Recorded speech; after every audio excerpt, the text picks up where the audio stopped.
Jai Mata Di, glory to all mothers on this special Mother's Day. Today on Sadhana, we celebrate the different attributes of the Divine Mother. We meet Vino Govender in Durban and learn of her remarkable journey of strength and courage. We celebrate with a mom-to-be at a traditional baby shower in Gauteng. Our own mom is in the kitchen, back with more tantalizing tastes, and we wrap up our Mother's Day special with yoga for wellness and the Ramayan, a blueprint for daily living. It is often said that our own mothers manifest the attributes of Durga, Lakshmi and Saraswati, the Hindu goddesses of strength, wealth and knowledge respectively.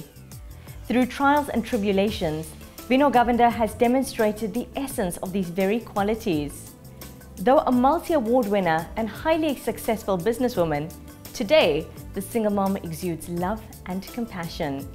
We met her recently to find out more about her rise to power with a purpose.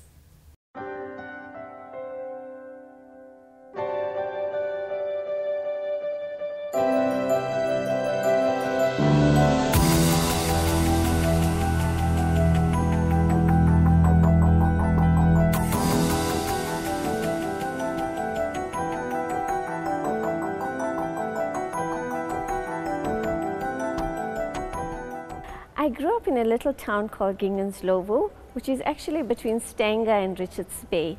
And in my young years, my parents were farmers, and I schooled in Gingenslovo and I went to high school in Stanger. And I used to travel to bus from Gingenslovo to Stanger. It was quite a distance, but interesting.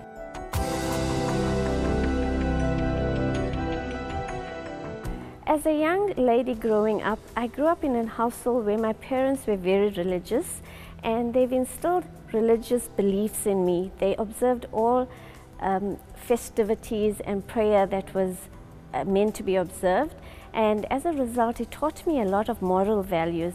I learned respect for one another, love for family, and tolerance, I think, very importantly, because when you have family you're exposed to so many different things, and I've learned that no matter what you go through, your faith is what will carry you through those dark moments.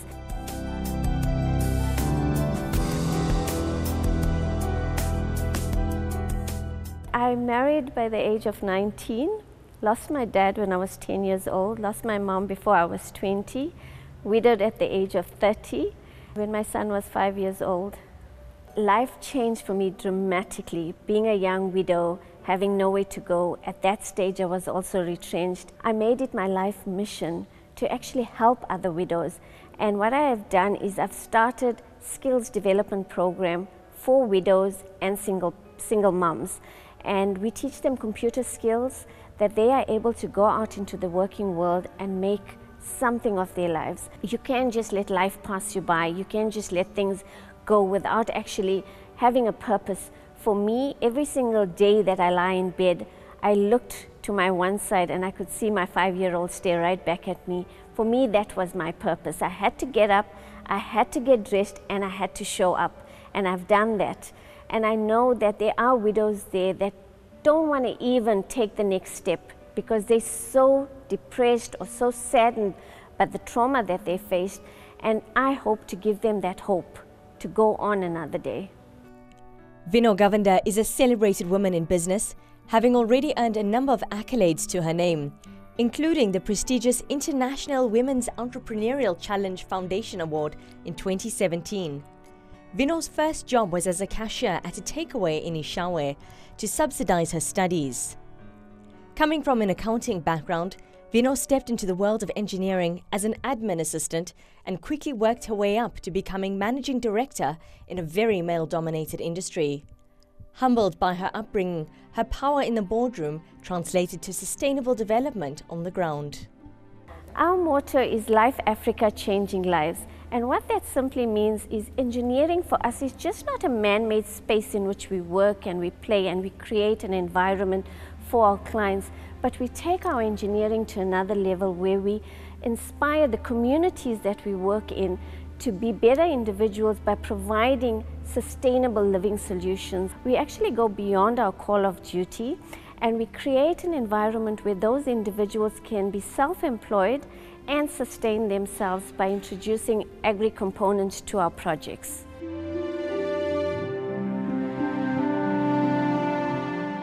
Last year, November, I was awarded the IWEC Award, and the award ceremony was held in Seattle, and it recognized women from all over the world for the work that they do in charitable and different spheres of their work environment. So Seattle was an amazing experience. I met phenomenal women that have really touched my heart, and I met Princess Noor of Jordan. And there's one thing that she's taught me. You know, when I met her, I looked at her and I said, "Are you a real princess? And why do you not wear a crown?" And there's one thing that she told me in response that will always stick in my head, is because I do not wear a crown because I want to be approachable. I want people to look at me and feel that they are no different from me. None of these awards really truly define who I am. Yes, as human beings, it is nice to be recognized and acknowledged for this phenomenal work that we do, but you have to ask yourselves, are you recognized by those trophies on your mantelpiece or those frames that hang on your wall? I think not. I think what you've actually given back is what you actually hope to achieve, and to be able to see smiles on the faces of those people's lives that you touch is what you actually look forward to. Humility is a very important thing, because as human beings we sometimes forget that, because our comfort zone gets bigger and bigger, and to get back to basics is very difficult. So you have to, while reaching for the stars, you have to keep your feet on the ground.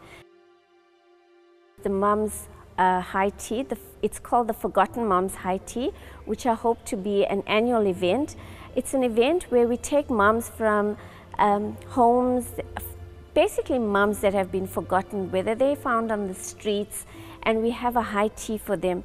It's just half a day of love, pampering, and giving them attention that they don't get from their own kids.